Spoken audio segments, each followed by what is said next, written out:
habe ich so leicht übernatürliche Fähigkeiten. Spüre, dass der Applaus gar nicht für mich gedacht ist, sondern möglicherweise für zwei andere Leute, die sich noch hinter dem Vorhang verstecken. Deswegen machen wir es vielleicht noch lauter für Jake Abel und Mark Pellegrino.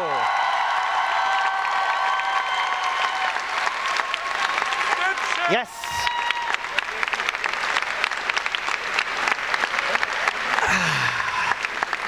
What's up, Austria? Ich liebe dich, Austria. First things first, there is a microphone situated right in the middle of the audience room. So if you have any questions, please do not hesitate. Walk up to the mic. The next question is automatically yours. Because if you don't do that, you will be stuck with my questions. And my first question is obviously about CSI. Because funnily enough, both of you have starred in CSI series. And I have to say, when I was young, CSI started. So this was one of my first shows that I really, really watched. And like which CSI, though there's a few CSIs. Yes, you did 2 episodes of CSI and CSI Miami. But what I'm actually going for is Jake did an episode of CSI Miami in season 6 called Stand Your Ground. Yes. And a CSI New York episode in season 5 called Rush to Judgment. And both of your characters had basically the same name. I don't even remember doing CSI New York. In CSI Miami, you played Charlie Sheridan. Of course. And in CSI New York, it was Kyle Sheridan. So I had no this idea. is just a huge coincidence. Yeah, my wife and I were actually laughing the other day because she was like going through all the character names that I've played multiple times, and I don't know why it was really cracking her up. I'll have to tell her that I have now add that to the list. Yeah. Kyle and all right, Sheridan. Yeah. Do you remember anything about that job, those jobs? I remember, I legitimately forgot that I did CSI New York, but I remember doing CSI Miami with David Caruso, obviously, just because the whole sunglasses bit. Yeah, the whole bit. Wow. Yeah. That was Do his they thing. play that was music on set every time he does that? No, but you hear it in your head, for sure. Yeah. Please. Hi. What's up, Anna? What's up?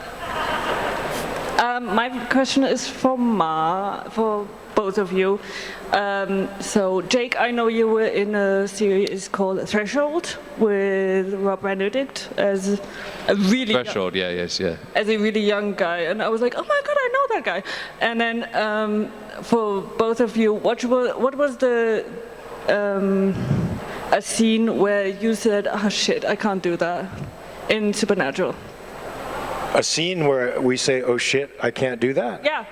I didn't ever come up against a scene where I said, shit, I cannot do that. I don't think so. I mean, I just did Vought Rising, which is from The Boys, and like almost every scene is like, shit, I cannot do that. But then you find yourself doing it and going, oh man, that's going to haunt me for the rest of my life.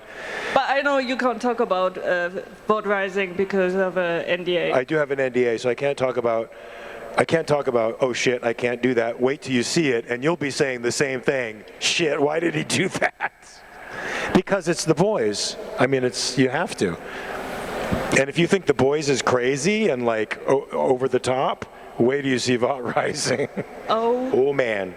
Really? Oh yeah. That bad? So, it's all good. It's all fun. I just saw the last episode of The Boys from this week, but I'm not going to talk about it because I don't want to spoil anything. Let's just say it's fucked up. It's funny? It's fucked up. Oh, fucked up. Oh yeah. I just want to say this to all of you. How do you say that in German? Fucked up? Yeah. Beschissen? Beschissen? You're not sure?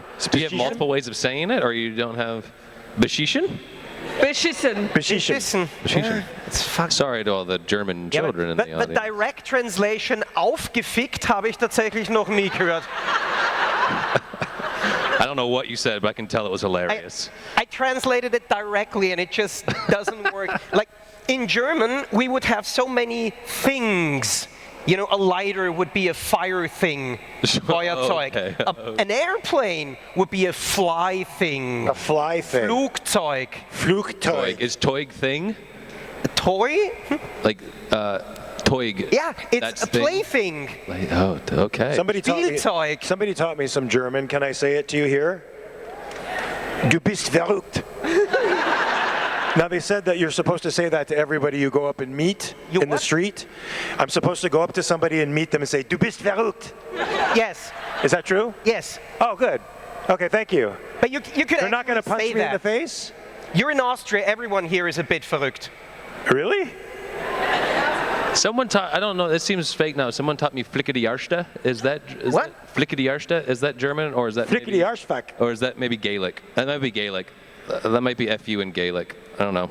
That sounded a little... Flickety-Arschta. I mean, you should actually know that. Why? Aren't you of German, Swiss German, and English Got my descent? Wikipedia, my 23 and me up there. Yeah, I think I might actually be, but I don't know. I don't know my heritage. I am. Yeah. I just discovered that I'm not Italian. I discovered it over COVID because my mom suggested to me when I was 23 that I had another father. His name is Gerald Gohler, and he was born in Leipzig. My whole family's German, and they all speak German except for me. I'm the dumb one. Das ist super, das heißt, wir können dann den Rest von dem Panel Wait. Merci. Du bist verrückt. Yes. Oh, I just wanted to say, though, when you see me in the first scene with Jensen in Vought Rising, it's a prosthetic. I don't think... Or maybe it isn't. It's very hard to pick up from that, so here you go.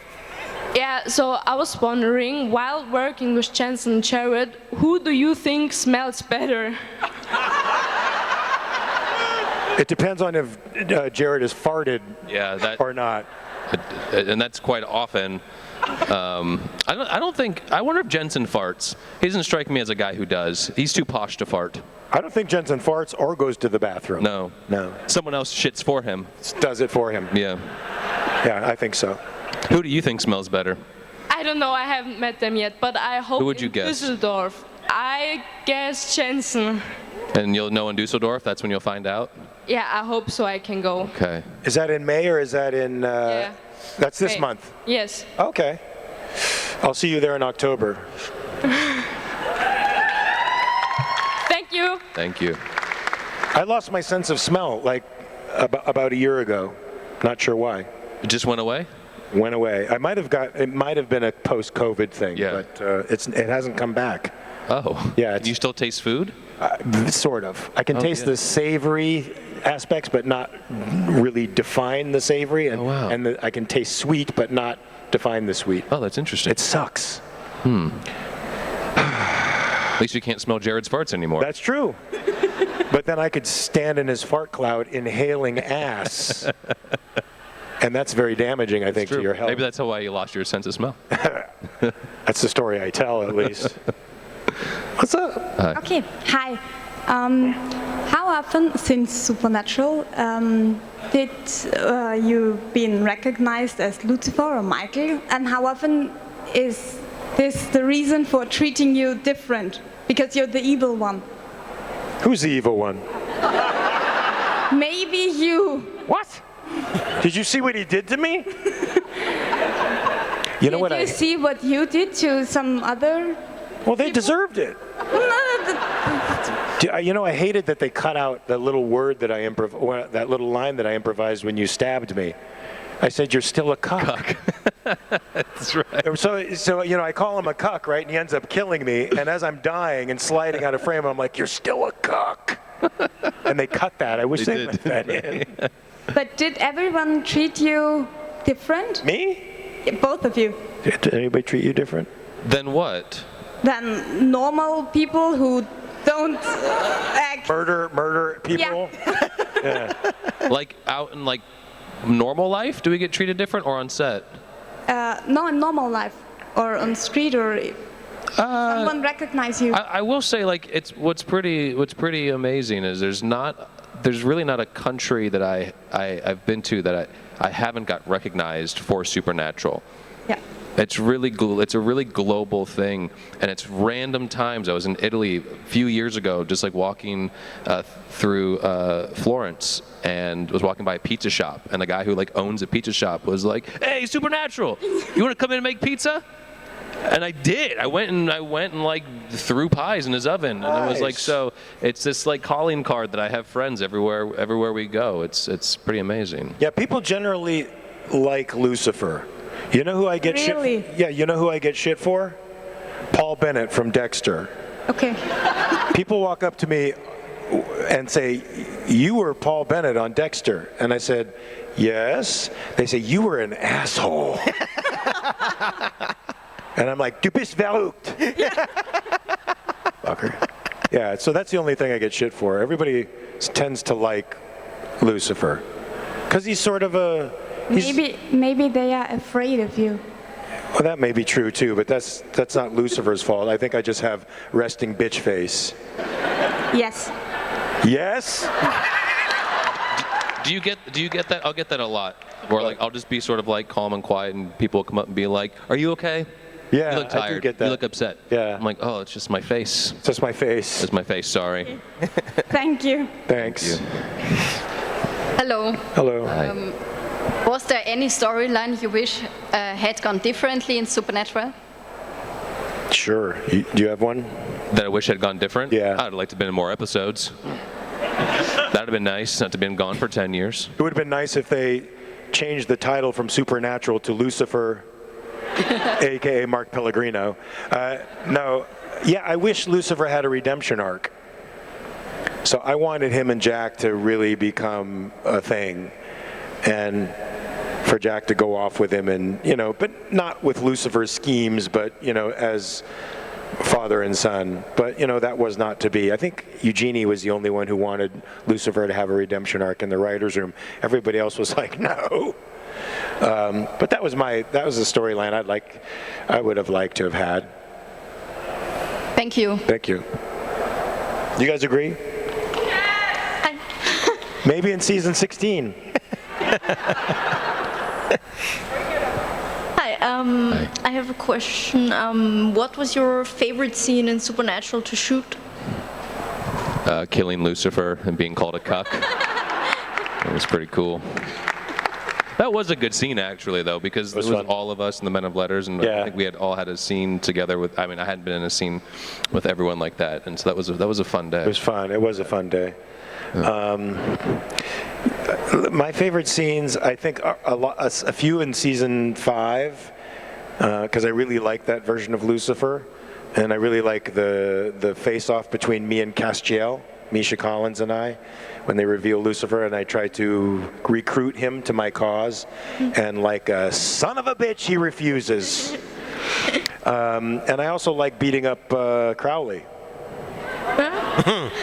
Don't you think he deserved a beating? He was here last year, so we understand. Crowley. No, Crowley. 2 years No. ago. No. He was here 3 years ago. What? 2 years ago he was here. 2 years ago. Fuck, time It felt like just yesterday. Bruce was here last year. Time takes a Flugzeug. A Flugzeug. Oh, a time thing? Yeah. I think, yeah. Thank you. Thank you. Thank you. Bitteschön. Hi, my name is Irina. I have a theatrical background, and now I'm moving into the screen acting. So I would ask a little acting advice, or your opinion, actually. So, Marcus, for you, I love the way how you portray Lucifer, even though it's a character who can be really easily be like too theatrical. You still combine I love it how you combine the groundness and make it real and truthful with this charisma of Lucifer. So what would be your, what is your key or your advice how you do that? I think you should know what you're doing and know how you feel about it, and then do that, but be open to what everybody is giving you and be changeable, right? I think that no matter how serious a part you're playing, and I did Hamlet, I rehearsed Hamlet for 1.5 years before we put it up for 3 months, and even a play like that has serious emotional demands on you. If you don't understand it's a play, right? And play means fun, like a kid. If you don't bring that childlike sense of innocence and vulnerability to it, it's going to exhaust you, and your work won't be very interesting. But if you can play, and like I think, you know, the latter seasons of Lucifer was all about that, just being a kid, being a big kid, and letting the moments take me away. So that's how I approached the last seasons of Lucifer character. Does that make sense? Yeah, yeah. And if you really want to learn the crap of acting, and I said crap instead of craft, then I think you should go to Playhouse Paris. Mm-hmm. Go to Paris, take the Meisner approach to acting with Tracy and I. It will change your life. Thank you very much. Yes. Thanks a lot. No acting advice from me? Okay. No, that's fine. Of course. No. No, what he said. So sorry. No, please now you're... No. It's too late. Okay. Leave the microphone right now. And that was acting. Very good. Hi, I have a question for both of you. Did you have a moment while playing any character from your career where you were like, man, this is exactly why I chose this job? Like a role that made you go, this is why I chose this job. Every fucking one of them, honestly. Really? Yeah. It's great. It's the greatest gig in the world when you get to do it. And some stick with you longer and more than others.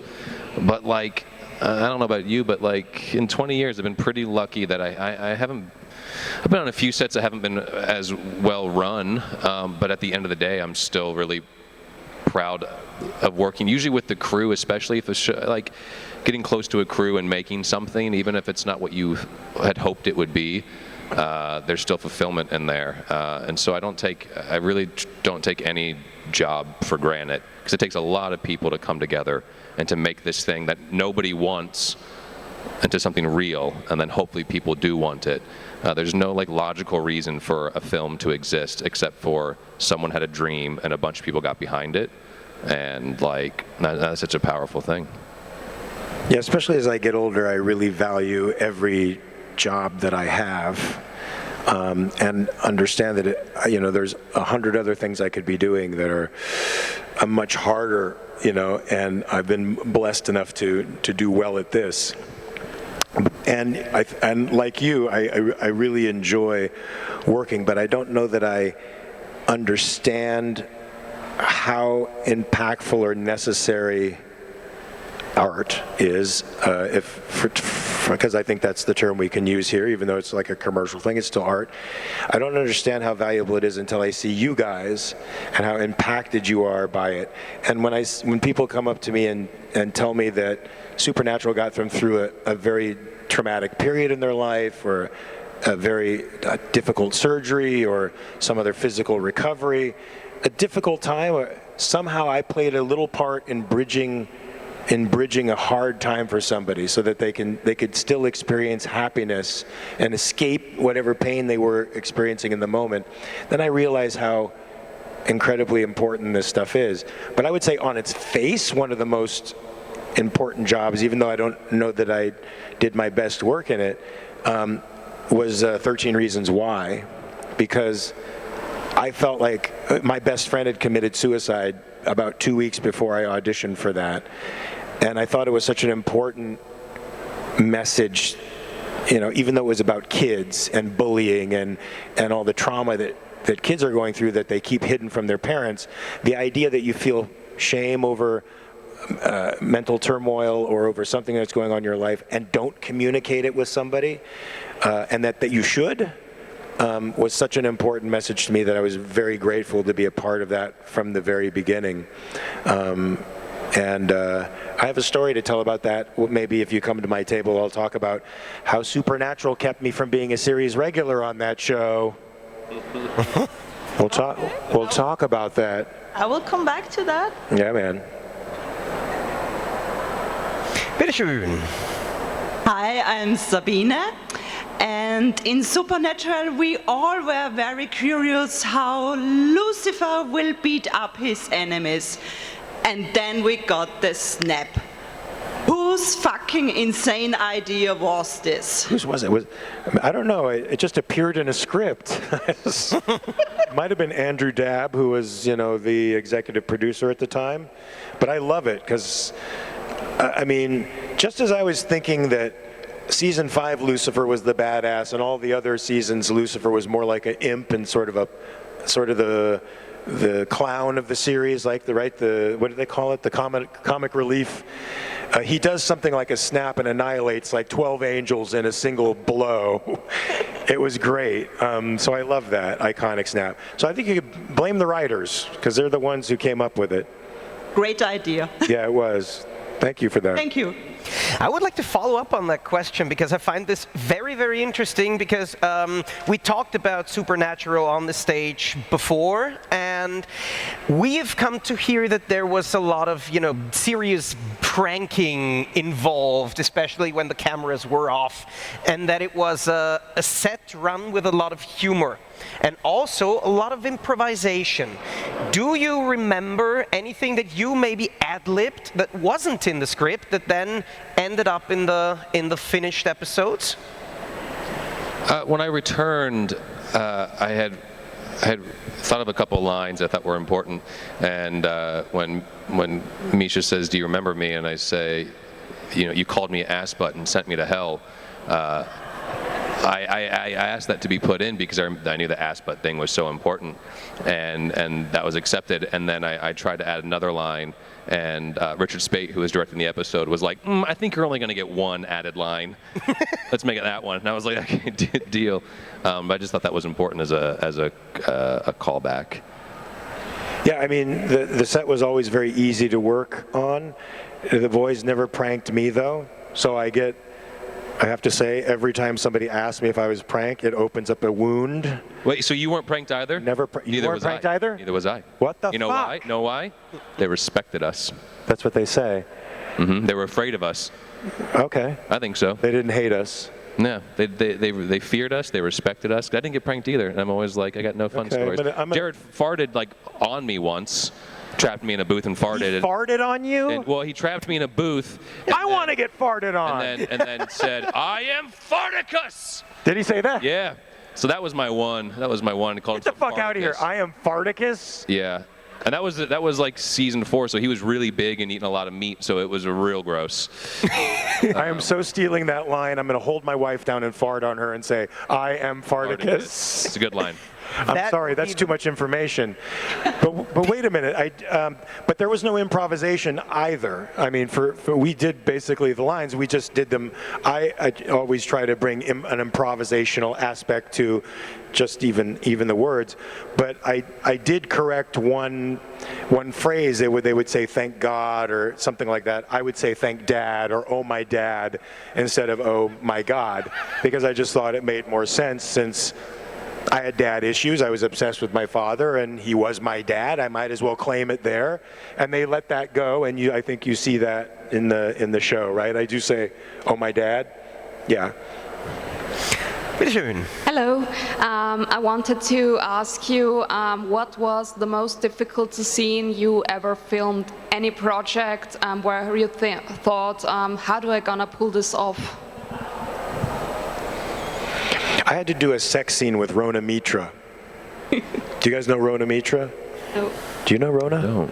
She was in Doomsday. Maybe Doomsday, but she also was after Kate from the vampire werewolf movies. Kate Beckinsale. After Kate Beckinsale, she played that part in the Underworld. Yeah. Underworld. Yeah. So Rona Mitra was that. We had to do a sex scene like on the forest floor. It was just really awkward and weird.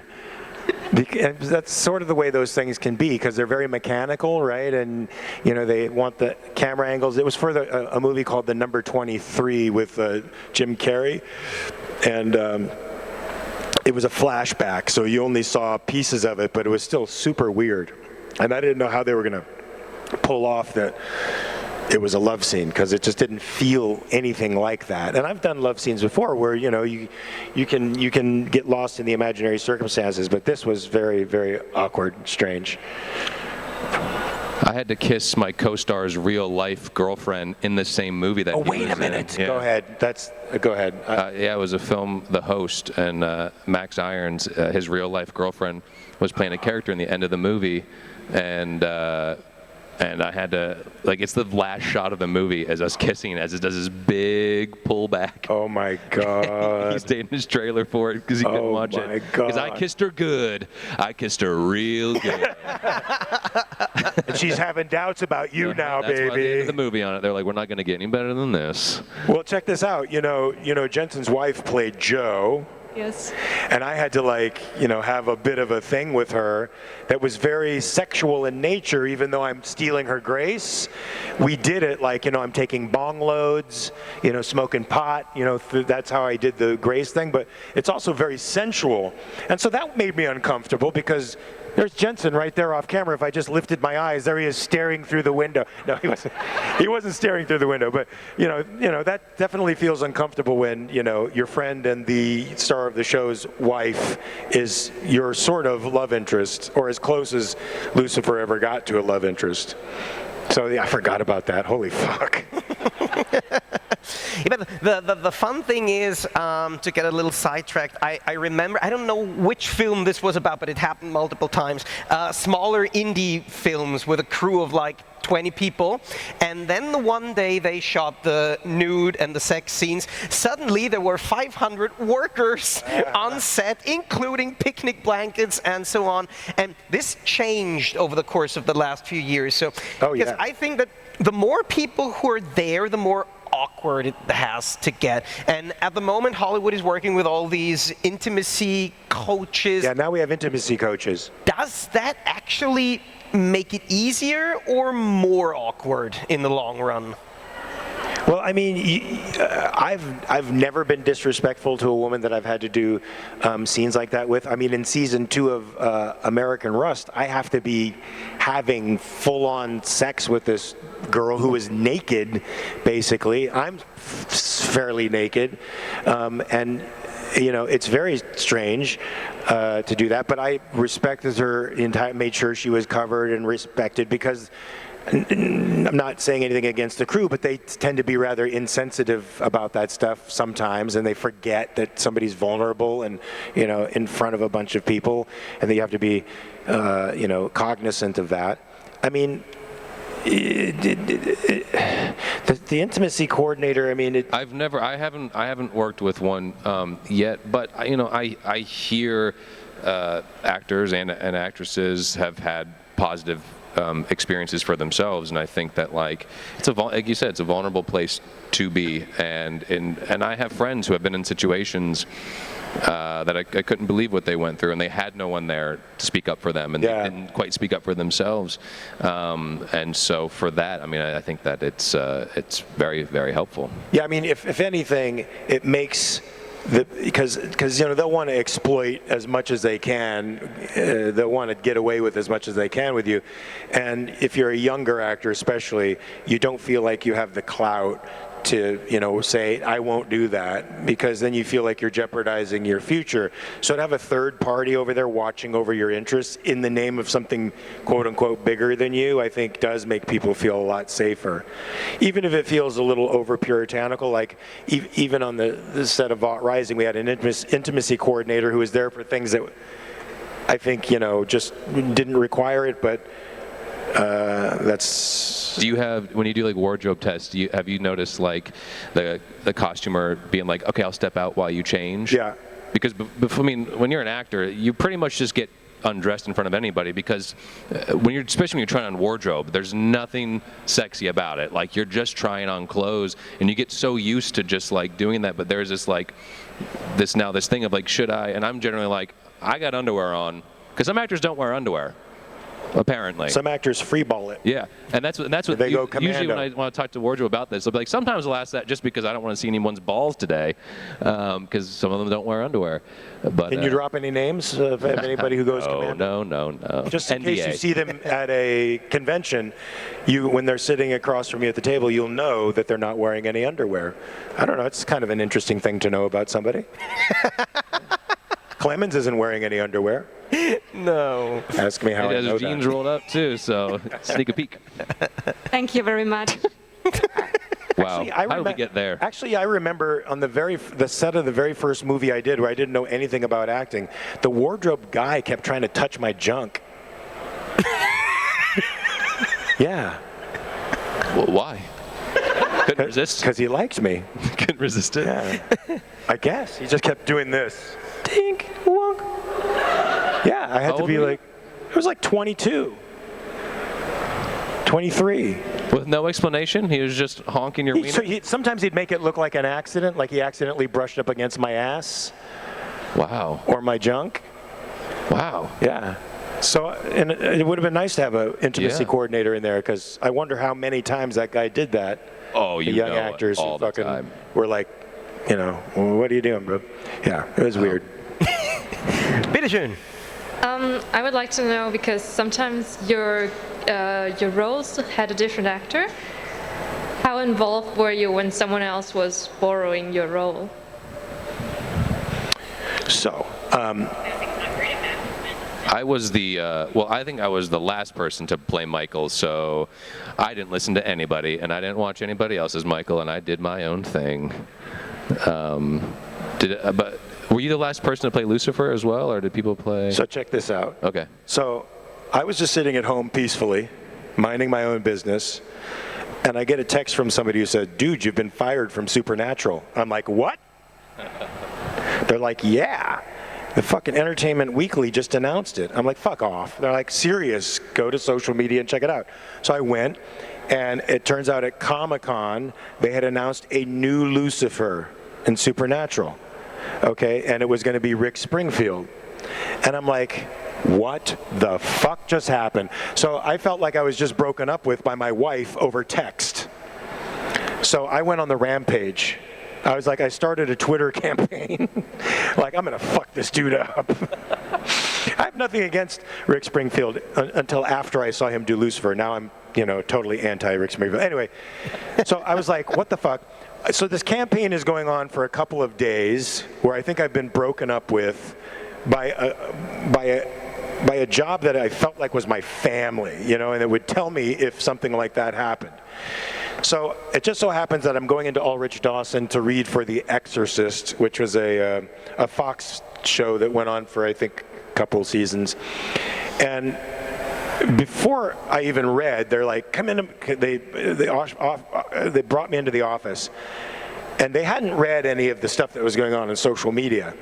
They just put up an email by Andrew Dabb to them that I wasn't supposed to read, that said, we're just letting you know Lucifer's going to bop around for one or two bodies before he lands on Mark Pellegrino again. And I fucking started crying. I started crying like a baby, because I was like, you have no idea what I've been through the past 2 days. They had to hug me to make me feel better before I could. But so I was bothered by that, and then I was further bothered by the fact that Rick Springfield never watched the show and brought nothing of the characterization of Lucifer to the part. Which, if ever I see him, I'll break his balls about that, but luckily I haven't seen him. I like that Misha actually tried to emulate characterizations of aspects of my Lucifer, because I thought that brought character consistency, so you could see something very close to what you're used to, weaving its way through the character. And I thought that was really cool. Although I thought the guy who played the president, when he had Lucifer, that was sort of interesting, because he acted like everything was new, and like the feelings that he was having was new, and having sex and all this. It was like his child for the first time experiencing all these sensual things. I thought that was kind of an interesting take. So yeah, I mean, And Jared did it before anybody did it, so he didn't have anybody to really go off of, but he brought like a regalness and a prince-like quality to it that I stole. I ripped it off, stole it, right out of the pocket of his white suit.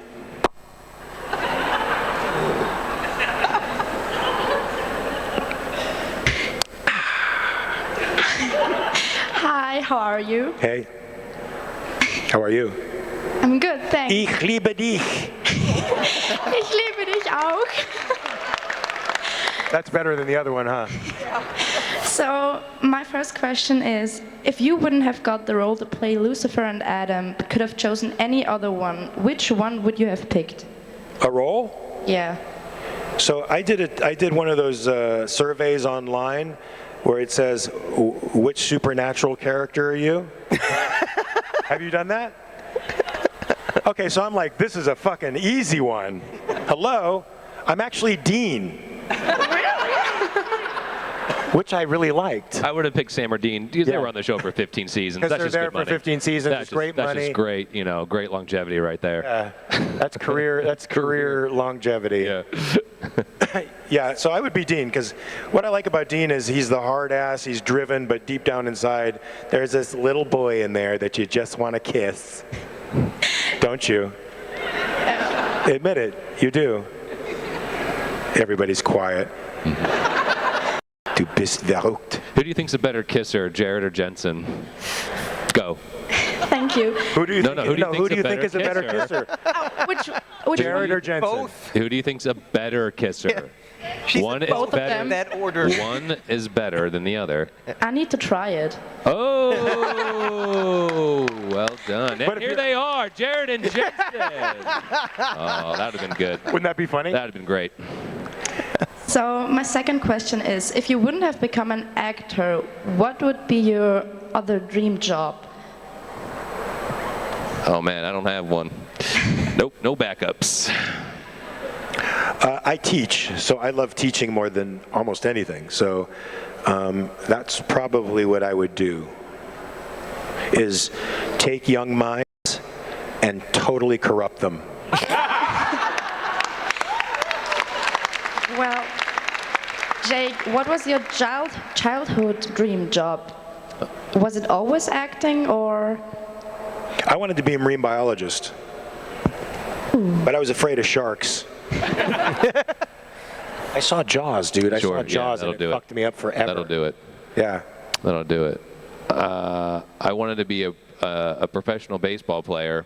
I was not very good, so I became an actor, and I could pretend to be a good one. You are a good one. Player. Yeah. That's what you do. I feel like you're probably this way too. Like, I have a lot of interests and I have a lot of hobbies, and I like to learn new things. And this, I thought, was probably the one job where I could continue to learn all throughout an entire career. If I would have picked one thing, I would have maybe gotten really proficient at one thing. Now I get to sort of be a jack of all trades, and that really fits my brain well.